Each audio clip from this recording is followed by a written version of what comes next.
Assalamualaikum warahmatullahi wabarakatuh.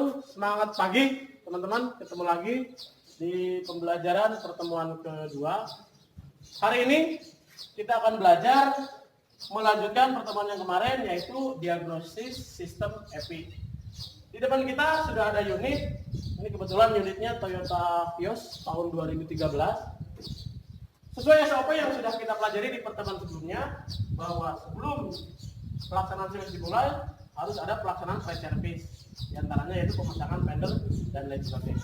Nah, ini bertujuan untuk menjaga keamanan dan keselamatan, baik keamanan tools maupun keselamatan unit itu sendiri. Selain fender, di dalam juga sudah ada seat cover dan steering cover. Teman-teman, langsung saja hari ini kita akan mencoba mendiagnosis sistem injeksi mobil Toyota Vios tahun 2013 dengan menggunakan GTS. GTS sudah disiapkan, unit juga sudah disiapkan. Mari kita mulai. Teman-teman, dalam sistem injeksi di Toyota Vios ini engine-nya sudah menggunakan tipe engine 1NZFE, di mana sistem bahan bakarnya sudah menggunakan sistem injeksi, hanya belum dual PPTI. Kebetulan mesin tipe ini yang 1NZFE ini masih pakai single PPTI. Yang akan kita laksanakan pertama-tama untuk mendeteksi atau mengecek atau mendiagnosis sistem EPI ini, unit dipastikan harus menggunakan unit yang sudah menggunakan sistem injeksi. Yang kedua, sini ada kunci kontak, kita siapkan. Kemudian selain kunci kontak juga kita menyiapkan GTS. Ini GTS sudah disiapkan. Kemudian di sini ada namanya kabel OBD. Ini nanti kabel OBD ini yang 16 pin seperti yang pertemuan sebelumnya sudah kita jelaskan. Nanti ini tinggal dimasukkan ke konektor OBD yang ada di kendaraan itu sendiri. Baik, tanpa basa-basi, karena kemarin sudah teman-teman menyebutkan seluruh komponen untuk sistem injeksi maupun sistem utama kendaraan. Hari ini kita coba akan koneksikan dulu dari GTS ke ECU yang ada di Toyota Vios ini. Seperti ini teman-teman, covering steer, seat cover, dan floor mat sudah terpasang. Inilah SOP service yang harus kita laksanakan.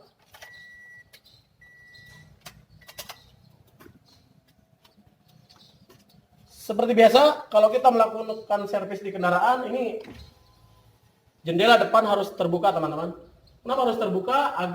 Karena kunci selalu ada di dalam. Jadi ketika ada sesuatu, dengan adanya jendela terbuka, kita akan mudah melaksanakan akses masuk ke luar dan ke dalam kendaraan. Ingat, kendaraan yang kita servis ini kendaraan konsumen. Jadi pastikan kita melaksanakan sebaik mungkin, sebersih mungkin, dan seterampil mungkin. Konektor sudah dimasukkan teman-teman ke USB ke GTS. Kemudian ini bisa lewat bawah, bisa juga lewat atas. Teman-teman gimana nyamannya saja.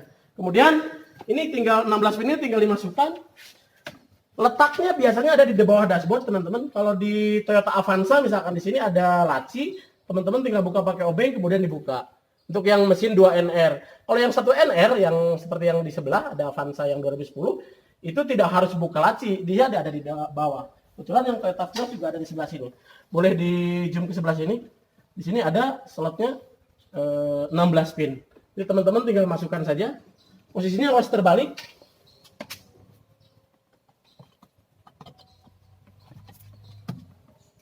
Tinggal dimasukkan teman-teman. Cirinya bahwa pin ini sudah masuk, berarti koneksinya lampunya sudah menyala. Kemudian kunci kontaknya di off-kan dulu. Kemudian di-on-kan kembali. Setelah ini dipasang, kita kembali ke GTS. Ini pintu boleh kita buka, boleh kita tutup.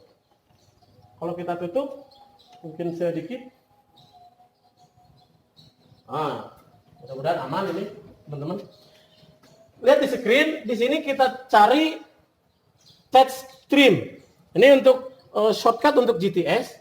Tinggal teman-teman klik atau di double klik. Bisa pakai laptop ataupun kebetulan di PC. Nah, tampilannya kurang lebih seperti ini. Teman-teman, setelah tampilan ada seperti ini, di sini ada beberapa menu. Yang pertama, connect to vehicle, open scan data, file, kemudian launch test doc, kemudian check for scan tool, ada generic OBD2, ada software registration, ada user selection, dan language selection. Di kelas 2 teman-teman sudah belajar ini, hanya sekarang tinggal di aplikasinya. Kita pertama adalah klik yang paling atas, connect to vehicle. Tujuannya ini akan mengkoneksikan antara GTS dengan ECU yang ada di Toyota Vios ini melalui kabel OBD tadi. Kita tunggu dia masih loading. Keluarlah mode ini. Ini modenya otomatis teman-teman. NCP P115 Cross ini adanya dari ECU yang ada di Toyota Vios ini sendiri. Kebetulan ini tadi sudah saya sebutkan bahwa mesin ini berarti menggunakan mesin 1 NZFE. Sama persis dengan mesin yang ada di Vios. Kemudian di sini ada tombol select. Kita klik tombol select. Di sini ada dua pilihan. Ada Vios sama Yaris. Ternyata mesin 1 NZFE ini digunakan oleh dua varian kendaraan di Toyota. Yang pertama Vios, yang kedua Yaris. Artinya mesin Vios sama mesin Yaris itu sama teman-teman, menggunakan mesinnya 1 NZFE untuk tipenya. Karena kita mobil ini Vios, kita klik yang Vios. Setelah klik yang Vios, teman-teman di bawahnya ada select lagi, kita klik lagi. Di sini ada ASSB product dan other. Other itu yang lainnya. Karena Vios ini Viosnya bukan Vios asli begitu, boleh dikatakan ini Vios Limo, jadi kita klik yang other. Di bawahnya lagi ada select lagi teman-teman. Tinggal diklik selectnya, di bawahnya ada W Smart Key atau WO Smart Key. Ini artinya with Smart Key atau without Smart Key. Jadi mobil ini menggunakan smart system atau tidak, atau kunci otomatis atau tidak. Kebetulan mobil yang kita ini tidak menggunakan kunci otomatis, sehingga kita pakainya yang without Smart Key. Kemudian kita next. Di sini ada loading, please wait. Si GTS ini sedang mengkoneksi, menghubungkan dengan sistem yang ada di kendaraan. Kunci kontak hanya posisi on teman-teman, belum di start ya. Keluarlah tampilan seperti ini. Tampilannya di sana ada health check, kemudian custom setting, ada ECU programming, ada CAN bus check. Kemudian ini adalah tampilan yang ada di kendaraan yang sedang kita cek. Ada engine dan ECT, kemudian ABS, VSC, TRC, EMPS atau electric, kemudian air conditioner atau AC, immobilizer, SRS airbag, dan lain sebagainya. Kalau tampilan di sini ini kosong teman-teman, artinya di mobil ini tidak ada kode kerusakan yang ada. Kalau di sana ada kerusakan, di sini akan ada tampil teman-teman. Tapi lebih baiknya kita coba cek engine ECT. Tapi sebelum cek engine ECT, kita hidupkan dulu unitnya. Kita coba hidupkan teman-teman. Kebetulan ini mobilnya Toyota Vios, jadi saklarnya di kopling teman-teman. Jadi kita harus injek kopling, kemudian baru start.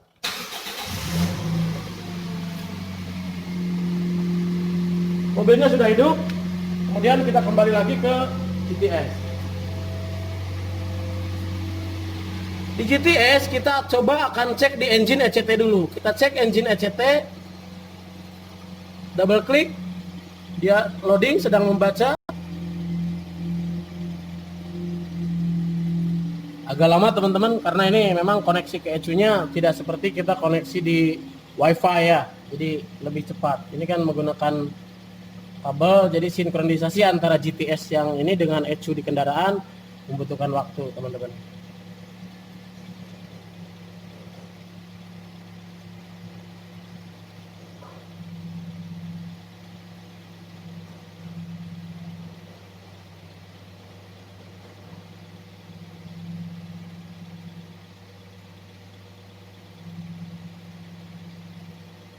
Lama teman-teman koneknya, coba kita ulangi lagi.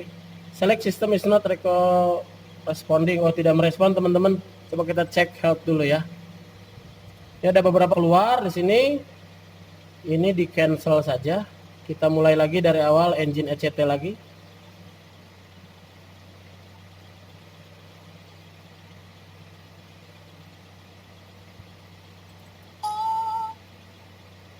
Kita coba cek help lagi. Nah, ini keluar teman-teman. Di sini DTC monitor are complete. Artinya monitor di sini sudah mendeteksi semua sistem yang ada dan kodenya non. Artinya tidak ada kerusakan teman-teman. Jadi kalau ada kerusakan nanti sini ada tampil. Kalau satu sensor, dua sensor yang rusak, di sini akan ada daftarnya nanti. Kebetulan ini kita mesin belum di trouble, belum ada trouble, berarti mesin dalam kondisi sehat. Setelah kita di ini trouble code-nya, di sini ada trouble code, data list, active test, monitor, utility, dual data list. Trouble code berarti tidak ada trouble teman-teman. Mesin ini sehat, mesin ini sistem injeksinya tidak ada masalah. Kemudian kita ingin mengecek komponen yang lain, kita klik yang data list teman-teman. Kita klik yang data list, kemudian tunggu lagi loading. Nanti coba kita lihat tampilannya seperti apa. Ini tampilan untuk data list. Di sini banyak sekali parameternya teman-teman, dari mulai vehicle speed atau kecepatan kendaraan. Di sini 0. Jelas teman-teman, karena kendaraannya sedang parkir, tidak sedang bergerak. Kemudian engine speed. Nah, ini engine speednya 876 rpm. Berarti ini belum idle teman-teman, karena idle standar itu di 750 sampai 800 idle. Dia masih posisi tinggi engine speednya. Kenapa tinggi? Karena ini kondisi mesin masih dingin teman-teman. Jadi mesin injeksi itu idealnya ketika engine dingin, ketika di start dia pasti putarannya akan di atas rata-rata idle-nya. Tapi lama-lama dia akan turun dengan sendirinya teman-teman. Nanti dia akan kembali ke posisi idle sementara sampai ECU mengeset sendiri kecepatan idle-nya. Berikutnya di sini ada vehicle load, ada MAF, maafnya ini 2,7 GM per second, kemudian komponen-komponen yang lain banyak sekali, ada sensor-sensor yang terbatas di sini, ada coolant temperatur 58 derajat teman, kemudian intake air dan lain sebagainya. Di sebelah kanan juga banyak sih, ada tip throttle position, kemudian throttle body duty, kemudian ISC, air conditioner, kemudian low revolution dan lain sebagainya sampai O2 sensor. Pada Toyota Vios sendiri O2 sensornya ada 2 teman. Jadi beda dengan Avanza. Kalau di Avanza hanya 1. Kalau di Vios betul ada 2 nih, ada O2 sensor primer dan O2 sensor sekunder disebutnya. Kebetulan dua-duanya ada nilainya, hanya yang sekunder belum ada 0. Kenapa 0? Karena yang sekunder ini bekerja di kecepatan tinggi teman. Jadi kalau kita putaran mesin sudah di 80 sampai 90 km per jam, dia baru yang sekunder yang ikut bekerja. Nilai-nilai ini akan terus berubah teman. Selama mesin ini hidup, dia akan terus berubah sesuai dengan standar yang disetting oleh ECU. Seperti tadi, engine speed tadi 800 lebih, sekarang sudah 795 teman. Dia artinya akan terus menurun sampai menuju idle. Yang akan kita cek adalah sistem bahan bakar kendaraan atau sistem EP-nya di mana, injektor, dari injektor kemudian ke ISC, kemudian ke TP dan lain sebagainya. Kita cek dari mulai throttle position, nih throttle position 0 derajat. Kenapa? Karena memang belum terbuka. Coba kalau kita buka throttle posisinya. Di sini posisi TP dalam keadaan 0, throttle posisinya 0 karena gasnya dalam keadaan tertutup. Jika gasnya kita buka, dia akan berubah atau tidak? Wah, maaf teman-teman, ini scriptnya agak sedikit error. Kita ulangi lagi teman-teman. Ini kabel ini tidak boleh tergoyang teman, karena goyang sedikit juga dia sensitif sekali. Ini hubungan dengan ECU. Tadi juga kegoyang sedikit, dia langsung berubah. Jadi kita mulai lagi teman dari tadi. Connect to vehicle lagi. Gak apa-apa ya, ini kesalahan, tapi kita bisa belajar jadi 2 kali tentunya. Setelah connect vehicle, nih pilihan tadi, Vios, kemudian nih other, kemudian pilihnya yang without smart key, kemudian next.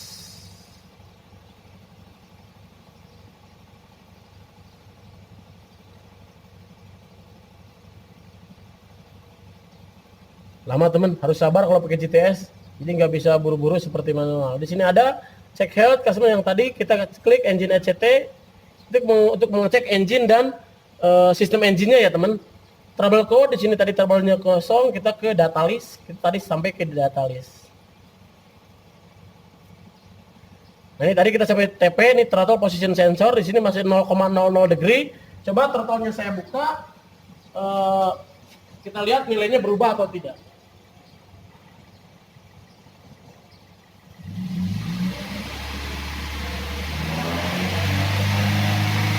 Ya teman-teman, ketika throttle throttle-nya dibuka, nilainya berubah dari 0, dia tadi sampai ke sekarang sudah di 6,77. Tadinya 0.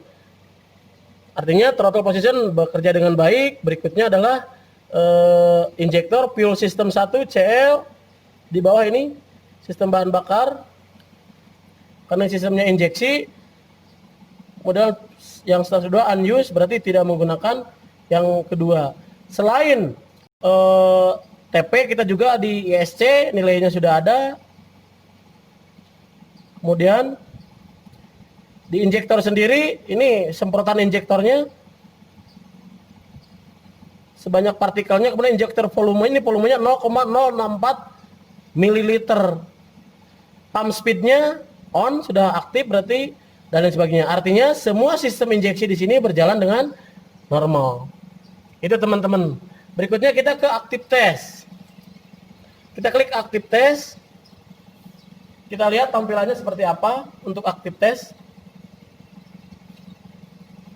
Ini active test teman-teman. Jadi control injection volume, kemudian control injection PSP, kemudian fuel pump, electric cooling fan, ETCS, dan lain sebagainya berjalan dengan normal. Ini di cancel saja.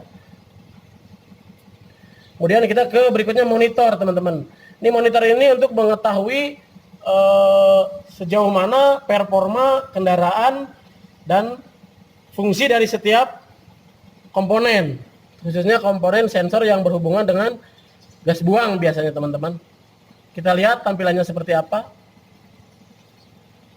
Nah ini teman-teman, jadi ada misfire di sini. Dia ada tanda seperti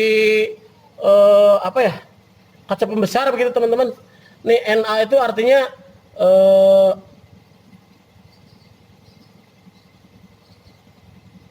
sudah terdeteksi begitu. Ada fuel system di sini. Fuel systemnya nggak ada masalah, ada position part tersedia, kemudian katalis emergency. Ini ada O2 sensor, ada heater, ada yang tadi saya sebutkan. O2 sensornya ada dua kalau di Vios, ada yang primer dan sekunder, ada yang di atas knalpot sama yang di bawah knalpot begitu.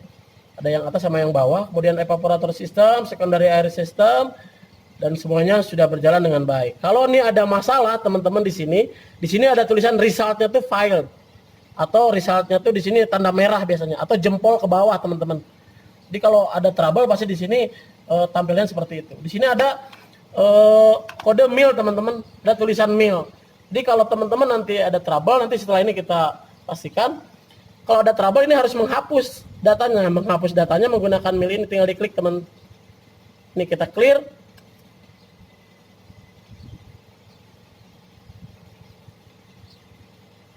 Coba kita clear datanya, kita oke. Berarti data kerusakan kalau memang ada sudah dihapus. Setelah ini selesai, barangkali teman-teman ini bisa dicetak. Kalau mau di print, teman-teman tinggal klik yang ini, print. Kalau teman-teman mau disimpan, tinggal klik tanda store yang ini. Begitu. Setelah ini selesai, sebenarnya sudah selesai teman-teman. Teman-teman boleh close. Dalam masih keadaan hidup ya. Setelah di close, dia tampilannya akan kembali ke seperti semula. Kita klik lagi ke main menu. Tampilannya seperti ini. Sampai main menu sudah cukup, tidak perlu di log out karena biar bisa dipakai berikutnya. Kemudian matikan mesin. Setelah matikan mesin, kita bisa mencabut OBD yang ada.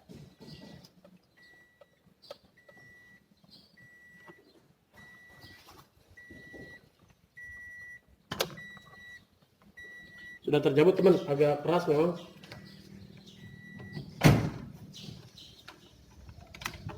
Nah itu barangkali untuk pelaksanaan scan sistem bahan bakar injeksi teman-teman. Tadi memang tidak ada trouble di mobil Vios ini, tapi sekarang agar teman-teman yakin bahwa penggunaan GTS ini sudah sesuai, kita akan coba trouble. Teman-teman, trouble-nya tidak yang sulit-sulit teman. Coba kita trouble-nya di posisi injektor saja. Hanya kalau posisi injektor biasanya nanti minta reset. Resetnya bisa kita reset langsung di GTS tadi, ataupun seperti yang pertemuan pertama sudah dijelaskan, teman-teman bisa mencabut negatif baterai yang ini didiamkan selama 5 menit dalam keadaan kunci kontak on, seperti itu. Misal ini sensornya yang paling dekat aja, kita akan coba buka ini sensor yang ini. Kita tidak tahu sensor apa ceritanya, padahal teman-teman saya yakin ini sudah tahu sensor apa yang ada. Kita akan cabut coba. Wah, keras teman. Salah satu sensor kita cabut ya, yang ini. Kemudian kita akan cek dengan GTS. Kita akan buktikan bahwa GTS ini bisa mendeteksi atau tidak. Kita akan buktikan dengan sendirinya. Sama, kita kembali lagi seperti tadi ke GTS. Kemudian tampilannya sudah ada, konektor disambungkan, buka kaca mobil, pastikan setir cover dan lain sebagainya terpasang. Kita konekkan dulu kabel OBD-nya ke tempatnya teman, ada di bawah. Tadi sudah seperti dijelaskan.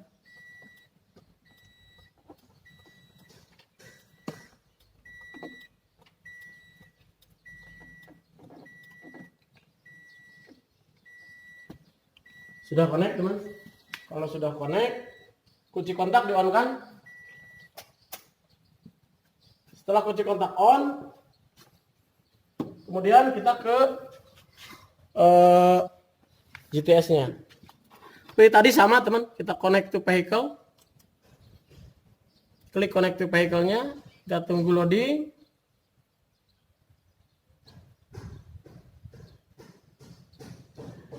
Tadi mesinnya sudah, tinggal diklik-klik saja. Satu NZFE, kita mobilnya Vios.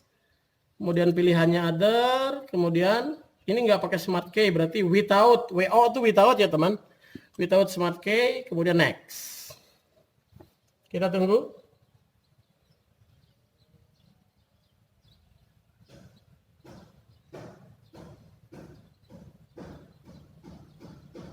Sampai tampilan engine ECT tadi. Nah ini tampilan sudah. Kita tinggal klik engine ECT yang ini teman. Double klik. Mesin masih dalam keadaan mati ya teman. Kita akan mendeteksi kerusakan dulu. Nah kalau tadi di awal ini kan kosong teman. DTC monitor are incomplete. Kalau tadi complete sekarang incomplete. Ternyata di sini ada. Yang rusaknya apa? Ini kodenya P0102. Deskripsinya mass airflow circuit low. Di sini kali semua, berarti nggak bener. Yang kedua kodenya P0113. Intake air temperatur circuit high input. Ini data kerusakannya teman. Data ini harus, setelah kita tahu data rusak ini, kita harus kembali. Oh berarti sensor MAF-nya rusak atau short dan lain sebagainya. Setelah kita tahu data ini, kita kembali ke unit. Kita kembali ke unit untuk membetulkan apa yang ada di data kerusakan ini. Sehingga kita kembali ke unit. Susah ya teman, karena ini kabelnya boleh dicabut dulu barangkali.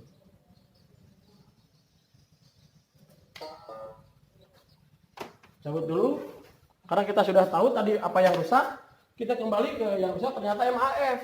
MAF itu mana? Oh ini, oh iya jelas, karena MAF tadi kita cabut.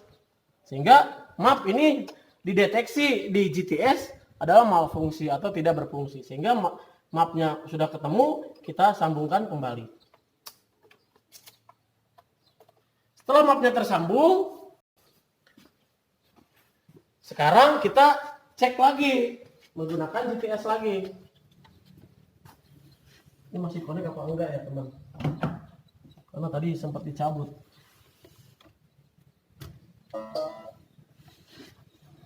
Harusnya close program. Tetap kita harus mulai dari awal lagi. Tadi kerusakannya cuma hanya satu sudah kita ketahui. Sekarang kita akan coba dicek lagi kerusakannya masih ada atau tidak.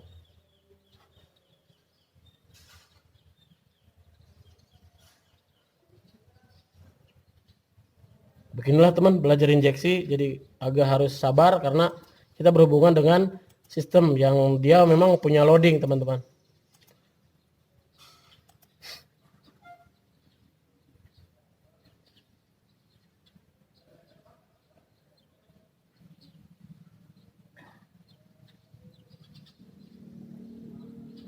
Kunci kotaknya juga sudah on, teman.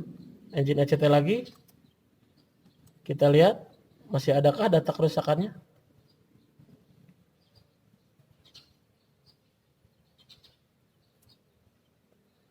Masih ada, teman, dan nilainya sama. Kodenya juga sama dengan yang tadi. Padahal trouble-nya sudah kita betulkan. Tapi dia masih muncul di ECU. Kenapa? Karena memang belum dihapus, teman. Tadi cara menghapusnya bisa dua. Kita hapus di sini. Tanda mil ini kita klik. Kemudian bisa juga menggunakan negatif baterai, kita reset. Kita coba pakai GTS menghapusnya. Kita klik yang mil ini. Di sini ada keterangan menghapus data atau clear. Kita pilih yang clear. Data diagnostic information have been clear, berarti data sudah dihapus. Oke. Dia akan hilang, teman-teman.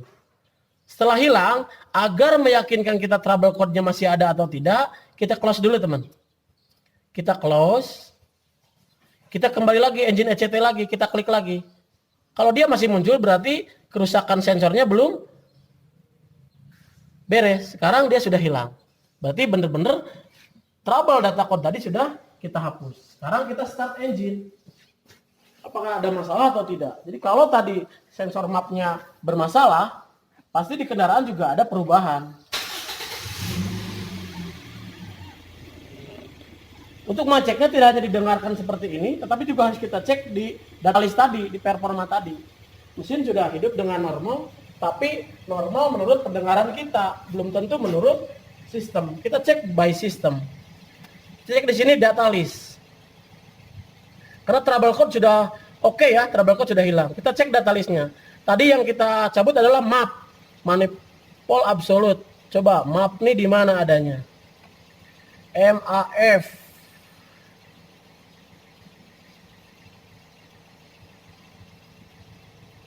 Mana MAF.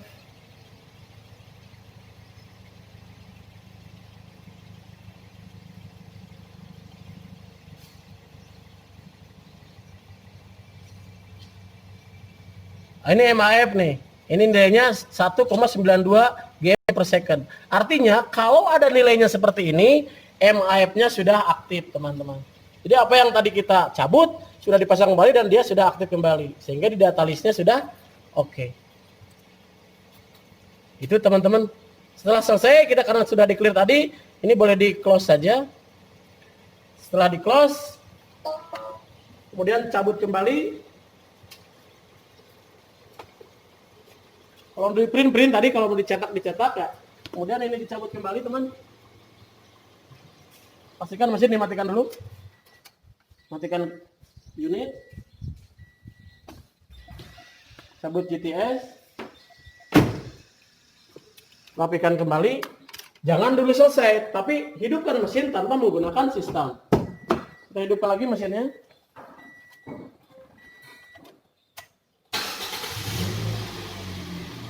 Kita buka throttle sedikit.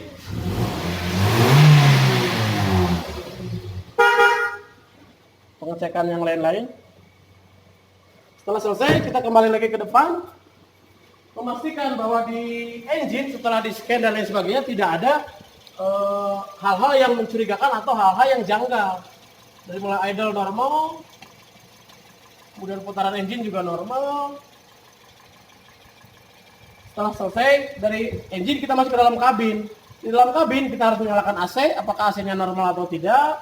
Kemudian menyalakan sinyal-sinyal, baik lampu depan, lampu jauh, lampu belok, hajat dan lain sebagainya. Kemudian terakhir mengecek seat belt, safety dan lain sebagainya. Setelah ini semua selesai, teman-teman sudah selesai melaksanakan diagnosis sistem EPI maupun sistem yang lain. Itu barangkali teman-teman diagnosis sistem EPI. Agar tidak berisik, saya matikan dulu mobilnya.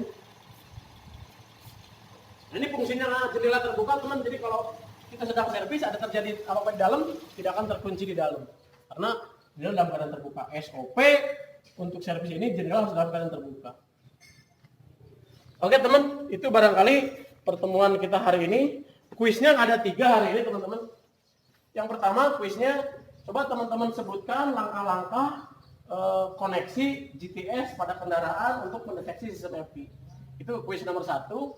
Kemudian yang nomor 2-nya sebutkan kode kerusakan MAF dan injektor yang tadi kita scan melalui GPS, teman. Jadi yang kuis nomor 2 yaitu sebutkan kode kerusakan atau trouble code untuk injektor dan MAF yang tadi dicabut. Yang ketiga, teman-teman, kuisnya adalah jika pada kendaraan ini ada trouble, ada berapa cara menghapus trouble code yang ada di kendaraan. Itu barangkali 3 kuis yang harus teman-teman lengkapi. Silakan dilengkapi dengan baik agar kita bisa terus belajar bersama. Tetap semangat belajar. Sampai jumpa di pertemuan berikutnya. Saja barangkali teman. Assalamualaikum warahmatullahi wabarakatuh. Tetap semangat dan jaga kesehatan.